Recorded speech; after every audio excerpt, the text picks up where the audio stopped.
नमस्कार, भारत के पहले digital mobile news channel metro TV में आपका स्वागत है। मैं हूं अनामिका। बुलेटिन की शुरुआत करते हैं आज की हेडलाइन से।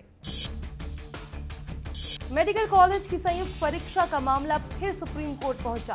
केंद्र ने 1 मई को होने वाली पहले चरण की परीक्षा को 24 जुलाई को कराने की मांग की।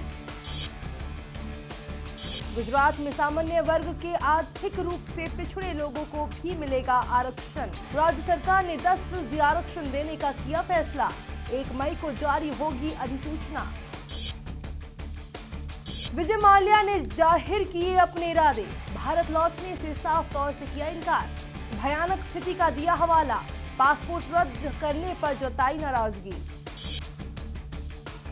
राहुल गांधी ने एम्स पहुंचकर विदेश मंत्री सुषमा स्वराज से की मुलाकात। डॉक्टर से सुषमा की सेहत के बारे में की पूछताछ। 25 अप्रैल से ही एम्स में है भर्ती। और चीन की मीडिया ने भारत की अमेरिका से बढ़ती नजदीकी पर जताई चिंता। भारत की विदेश नीति को बताया परस्पर विरोधाभासी। एनईईटी के तहत मेडिकल कॉलेज में प्रवेश के निर्देश के बाद केंद्र सरकार ने शुक्रवार को सुप्रीम कोर्ट में याचिका दाखिल कर 1 मई को होने वाली पहले चरण की परीक्षा 24 जुलाई को कराने की मांग की है। केंद्र ने मेडिकल की तैयारी करने वाले स्टूडेंट्स को समय देने की मांग करते हुए ये याचिका दायर की है। साथ ही कहा है कि राज्यों की परीक्षाओं को रद्द न किया जाए। इससे पहले महाराष्ट्र सरकार ने गुरुवार को इसके खिलाफ याचिका दायर करने का निर्णय लिया। सीएम देवेंद्र फडणवीस ने कहा कि आखिरी वक्त पर लिए गए इस फैसले से इस साल काफी संख्या में स्टूडेंट्स को मुश्किलों का सामना करना पड़ेगा। उनकी सरकार समीक्षा याचिका दायर करेगी। हालांकि केंद्रीय स्वास्थ्य मंत्री जेपी नड्डा ने इस फैसले का स्वागत किया और कहा कि ये एक मील का पत्थर वाला फैसला है। गुजरात की बीजेपी सरकार ने आर्थिक पिछड़ेपन के आधार पर सामान्य वर्ग को 10% आरक्षण देने का फैसला किया है। इस संदर्भ में 1 मई को अधिसूचना जारी की जाएगी। राज्य सरकार ने इसके लिए एक पैमाना भी निर्धारित कर दिया है। उसके मुताबिक सामान्य वर्ग में जिस परिवार की वार्षिक आय 6 लाख से कम होगी, उनको आरक्षण का लाभ मिलेगा। आरक्षण की मांग को लेकर गुजरात में आंदोलन कर रहा पाटीदार समुदाय भी सामान्य वर्ग में आता है। सरकार के इस फैसले से उनको भी आरक्षण का लाभ मिलेगा। उद्योगपति विजय माल्या ने कहा है कि वो जबरन निर्वासन पर है और उनकी भारत लौटने की कोई योजना नहीं है, जहां हालात उनके खिलाफ तेजी से भयानक रूप से आगे बढ़ रहे हैं। माल्या का पासपोर्ट इस महीने रद्द कर दिया गया। उन्होंने कहा कि वो अपनी बंद हो चुकी विमान कंपनी से जुड़े मामले अपने ऋणदाता बैंकों के साथ तर्कसंगत तरीके से निपटाना चाहते हैं, लेकिन उन्हें उनका पासपोर्ट रद्द करने या गिरफ्तार करने से पैसा नहीं मिलेगा। 60 वर्षीय माल्या ने कहा कि वो एक देशभक्त है जिसे तिरंगा फहराकर गर्व होता है, लेकिन उनके बारे में जो चीख पुकार मची है, ऐसे में वे ब्रिटेन में सुरक्षित रहकर खुश हैं और उनकी भारत लौटने की कोई योजना नहीं है। कांग्रेस उपाध्यक्ष राहुल गांधी शुक्रवार को विदेश मंत्री सुषमा स्वराज से मिलने एम्स पहुंचे, जहां वो सीने में जकड़न की शिकायत होने के बाद से भर्ती हैं। राहुल गांधी ने अस्पताल के कार्डियो न्यूरो सेंटर में कुछ समय बिताया, जहां गत 25 अप्रैल से सुषमा स्वराज का उपचार चल रहा है। सुषमा स्वराज का लोकसभा में विपक्ष के नेता रहने के समय से राहुल गांधी और उनकी मां सोनिया गांधी के साथ उनका आत्मीय संबंध रहा है। अस्पताल प्रशासन ने कल कहा था कि स्वराज के स्वास्थ्य में लगातार सुधार हो रहा है और उन्हें जल्दी ही छुट्टी दे दी जाएगी। एम्स ने मंत्री के लिए एक संयुक्त उपचार रणनीति तैयार करने के वास्ते एक चिकित्सा बोर्ड का भी गठन किया है। साल 2019 के लोकसभा चुनाव में बीजेपी विरोधी दलों का एक साथ आना अभी तक एक दूसरे से अपील तक ही सीमित है, जबकि इकट्ठे तीसरे मोर्चे में पीएम प्रत्याशी को लेकर गहमा गहमी एक बार फिर बढ़ गई है। एनसीपी चीफ शरद पवार ने मोदी विरोधी दल के नेता के तौर पर जहां नीतीश कुमार को सबसे योग्य करार दिया है, वहीं समाजवादी पार्टी के नरेश अग्रवाल ने अपने नेताजी मुलायम सिंह यादव को द बेस्ट बताया है। एनसीपी प्रमुख शरद पवार ने बिहार के मुख्यमंत्री नीतीश कुमार की जमकर तारीफ की है। उन्होंने तीसरे मोर्चे के प्रधानमंत्री पद के उम्मीदवार को लेकर चुप्पी तोड़ते हुए कहा कि नीतीश न सिर्फ सबसे योग्य है, बल्कि बीजेपी विरोधी दल के नंबर 1 नेता भी है। सांसद हेमा मालिनी ने स्वदेश दर्शन और कृष्णा सर्किट की योजना के प्रस्तावों को मथुरा के विकास के लिए जल्द से जल्द मंजूरी देने की मांग केंद्र सरकार से की है। ये प्रस्ताव पूर्व में जिला स्तर से अनुमोदन के बाद राज्य सरकार को भेज दिए गए थे, लेकिन इन्हें अमली जामा पहनाने के लिए प्रस्तावों को केंद्र सरकार की हरी झंडी मिलने का अभी इंतजार हो रहा है। पूर्व में पर्यटन राज्य मंत्री डॉक्टर महेश शर्मा से मिलकर सांसद हेमा मालिनी ने ब्रज के पर्यटन विकास का मुद्दा उठाया था। सांसद ने केंद्र सरकार को भेजे पत्र में लिखा है कि मथुरा जिले में पर्यटन की दृष्टि से अति महत्वपूर्ण स्थानों पर विभिन्न विकास कार्य को जिला स्तर से कई महत्वपूर्ण प्रस्ताव प्रदेश और केंद्र सरकार को भेजे गए हैं। चीन की मीडिया ने गुरुवार को कहा कि चीन के साथ बातचीत का सिलसिला तेज करने के साथ अमेरिका के साथ निकट संबंधों की भारत की कोशिशें और विदेश नीति में उसके परस्पर विरोधाभासी कदम उसे मुश्किल स्थिति में डाल सकते हैं। सरकारी समाचार पत्र ग्लोबल टाइम्स की वेबसाइट पर एक लेख में कहा गया है कि राजनीतिक नेतृत्व के अभाव और गुटनिरपेक्षता के संदर्भ में वैचारिक आत्मसंदेह ने पहले की भारत सरकारों को रोका था, लेकिन प्रधानमंत्री नरेंद्र मोदी चतुराई के मामले में बेहतर स्थिति में हैं और ऐसे में वो अपनी विदेश नीति में परस्पर विरोधाभासी कदम उठाते दिखाई देते हैं। अगस्ता वेस्टलैंड चॉपर डील पर इतालवी अदालत के फैसले के बाद भारतीय राजनीति में सियासी संग्राम छिड़ गया है। इस मुद्दे पर संसद में बीजेपी और कांग्रेस आमने सामने है। वहीं इन सब के बीच केंद्रीय मंत्री रविशंकर प्रसाद ने कहा है कि 2013 में सीबीआई ने जैसे ही बिचौलिए क्रिश्चियन मिशेल के नाम मामला दर्ज किया, अगले ही दिन वो भारत छोड़ देता। मंत्री ने कहा कि महज संयोग नहीं है।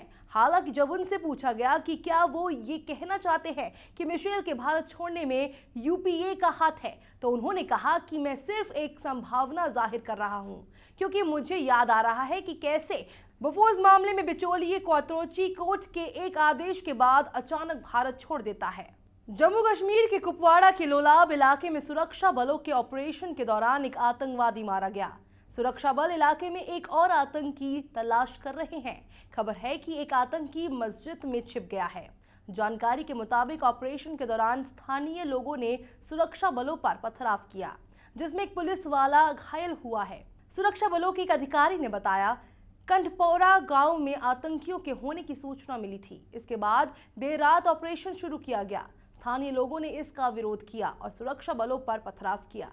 गोवा में राष्ट्रीय स्वयंसेवक संघ और सत्ताधारी बीजेपी के बीच तकरार बढ़ गई है। मुख्यमंत्री लक्ष्मीकांत पारेसकर और भाजपा अध्यक्ष अमित शाह के बीच मुलाकात की खबरें आने के बाद दोनों पक्षों में तनाव और ज्यादा बढ़ गया है।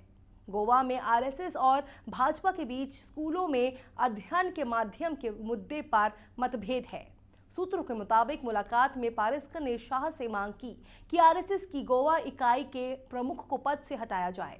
स्कूलों में क्षेत्रीय भाषाओं में शिक्षा की मांग कर रहे आरएसएस ने अंग्रेजी माध्यम के स्कूलों को अनुदान दिए जाने को लेकर राज्य सरकार के रुख का विरोध किया है। सलमान खान को रियो ओलंपिक का गुडविल एम्बेसडर बनाने के बाद आलोचनाओं का सामना कर रहा भारतीय ओलंपिक संघ अब सचिन तेंदुलकर को रियो में अपना ब्रांड एम्बेसडर नियुक्त कर सकता है। बताया जाता है संघ ने इस बाबत चिट्ठी लिखकर सचिन से एम्बेसडर बनने की अपील की है। हालांकि सचिन की ओर से इस चिट्ठी का अभी तक कोई जवाब नहीं आया है। ओलंपिक संघ के अधिकारियों ने खबर की पुष्टि की है। इसके अलावा संगीतकार AR रहमान से भी रियो ओलंपिक से जुड़ने की अपील की है। संघ की कोशिश है कि दिग्गजों को रियो ओलंपिक से जोड़कर ओलंपिक खेलों की ओर अधिक से अधिक लोगों को आकर्षित किया जा सके, ताकि खेलों को बढ़ावा मिल सके और कॉरपोरेट फंडिंग भी हो। जेएनयू परिसर में 9 फरवरी को हुए आयोजन पर छात्रों के खिलाफ हुई दंडात्मक कार्रवाई के विरोध में जेएनयू परिसर फिर उबल पड़ा है। आंदोलनकारी छात्रों की बुधवार देर रात शुरू हुई भूख हड़ताल आज भी जारी है। छात्रों को मलाल है कि जेएनयू प्रशासन ने अब तक कोई सूद नहीं ली। इस बाबत अखिल भारतीय विद्यार्थी परिषद और वाम खेमा दोनों विरोध प्रदर्शन कर रहा है। 5 आंदोलनरत विद्यार्थी जहां ABVP से हैं, वहीं जेएनयू SU अध्यक्ष कन्हैया कुमार सहित 20 अन्य विद्यार्थी विभिन्न वाम समूह से हैं। एक अलग हड़ताल पर बैठे छात्र ABVP के सदस्य सौरभ कुमार शर्मा पर लगाए गए जुर्माने को वापस लेने की मांग कर रहे हैं। शर्मा ने ही इस विवादास्पद घटना की शिकायत की थी। जेएनयू छात्र संघ में एबीवीपी की ओर से एकमात्र सदस्य पर यातायात बाधित करने के लिए 10,000 रुपए जुर्माना लगाया गया है। और इवन फॉर्मूले को फेल करने के लिए साजिश की बात करने वाली केजरीवाल सरकार ने अब इस मसले पर यू टर्न ले लिया है। सरकार ने इस पहलू की जांच के लिए 3 सदस्यों की कमेटी गठित की, जिसकी रिपोर्ट में साजिश की कोई भी बात निकलकर सामने नहीं आई। हालांकि दिल्ली सरकार साथ ही फायर सर्विस के वो आंकड़े दे रही है जिसके मुताबिक ऑड इवन लागू होने के बाद आग की घटनाओं के 3 गुना बढ़ने का दावा किया गया है। शनि शिंगणापुर मंदिर में महिलाओं को प्रवेश दिलाने के बाद भूमाता ब्रिगेड की अध्यक्ष तृप्ति देसाई ने गुरुवार को मुंबई की हाजी अली दरगाह में घुसने की 2 बार कोशिश की, लेकिन उन्हें सफलता नहीं मिल सकी। बाद में तृप्ति और उनके समर्थक सीएम निवास की ओर बढ़ने लगे, जहां पर मुंबई पुलिस ने उन्हें हिरासत में ले लिया। तृप्ति देसाई जब दरगाह पहुंची तो उन्हें विरोध का सामना करना पड़ा। आवामी पार्टी के कार्यकर्ताओं ने उनके विरोध में प्रदर्शन किया। पुलिस ने तृप्ति को उनकी कार से नहीं उतरने दिया था। इसके अलावा विभिन्न संगठनों ने भी हाजी अली पहुंचकर उनके पक्ष में प्रदर्शन शुरू किया। नरेंद्र मोदी सरकार की कैबिनेट में 19 मई को फेरबदल हो सकता है। इसी दिन 5 राज्यों केरल, बंगाल, तमिलनाडु, असम और पुडुचेरी के विधानसभा चुनावों के नतीजे आएंगे। एक मंत्री ने बताया, हमें 19 मई तक नई दिल्ली में ही रहने को कहा गया है। संसद का वर्तमान सत्र 13 मई तक चलेगा। सूत्रों ने बताया कि प्रधानमंत्री अब कैबिनेट फेरबदल में देरी नहीं चाहते। उनका मानना है कि 19 मई को जो चाहे नतीजे आए, वो नई टीम के साथ आगे बढ़ेंगे। संभावना है कि कुछ नए चेहरों को मंत्रिमंडल में जगह दी जा सकती है। वहीं कुछ मंत्रियों के मंत्रालयों में बदलाव की संभावना है। साथ ही बीजेपी संगठन में भी कैबिनेट में फेरबदल के बाद बदलाव किया जाएगा। प्रधानमंत्री नरेंद्र मोदी को अमेरिका की यात्रा के दौरान 8 जून को अमेरिकी कांग्रेस की एक संयुक्त सत्र को संबोधित करने का न्योता दिया गया है। राष्ट्रपति बराक ओबामा जब परमाणु शिखर सम्मेलन के लिए यहां आए थे तो उन्होंने मोदी को द्विपक्षीय यात्रा के लिए आमंत्रित किया था। मोदी अमेरिकी कांग्रेस की संयुक्त बैठक को संबोधित करने वाले भारत के 5 प्रधानमंत्री होंगे और 2005 के बाद से वो ऐसे पहले प्रधानमंत्री होंगे। अमेरिका की तरफ से उम्मीद जताई गई है कि मोदी के इस संबोधन से दोनों देशों के रिश्ते और मजबूत होंगे। पटना से करीब 100 यात्रियों को लेकर उड़ान भर रहे एयर इंडिया के एक विमान को तकनीकी खराबी की वजह से गुरुवार को दिल्ली के IGI हवाई अड्डे पर आपात स्थिति में उतारा गया। पटना दिल्ली उड़ान के लैंडिंग गियर में समस्या आ गई थी। एक सूत्र ने बताया कि ये घटना रात के 10:40 की है। इस बारे में जब एयर इंडिया के प्रवक्ता से संपर्क किया गया तो उन्होंने बताया कि विमान के लैंडिंग गियर की निगरानी से संबंधित कंप्यूटर डिस्प्ले उपलब्ध नहीं होने की वजह से पायलट को ATC से प्रक्रिया पूछनी पड़ी। उतरने के बाद हवाई पट्टी पर चलते समय विमान अटक गया और उसे खींचकर ले जाना पड़ा। पश्चिम बंगाल में 30 अप्रैल को होने वाले 5वें चरण के विधानसभा चुनावों के लिए चुनाव आयोग सुरक्षा इंतजामों पर खास ध्यान दे रहा है। आयोग ने निष्पक्ष और भयमुक्त चुनाव करने के लिए कई अहम बिंदुओं पर पुलिस प्रशासन को अमल करने का निर्देश दिया है। आयोग ने जिन इलाकों में चुनाव है वहां पर रात में पुलिस पेट्रोलिंग बढ़ाने का आदेश दिया है। साथ ही दूसरे देशों से लगे सीमाओं को सील करने के साथ साथ सुरक्षा बलों सतर्क रहने का आदेश दिया है। खासकर बाइकर्स पर कड़ी निगरानी रखने की सलाह दी गई है ताकि चुनाव के दौरान हिंसा पर लगाम लगाया जा सके। खबरों के सफर में फिलहाल इतना ही। देश और दुनिया की पल पल की खबरों के लिए बने रहिए मेट्रो टीवी के साथ। नमस्कार।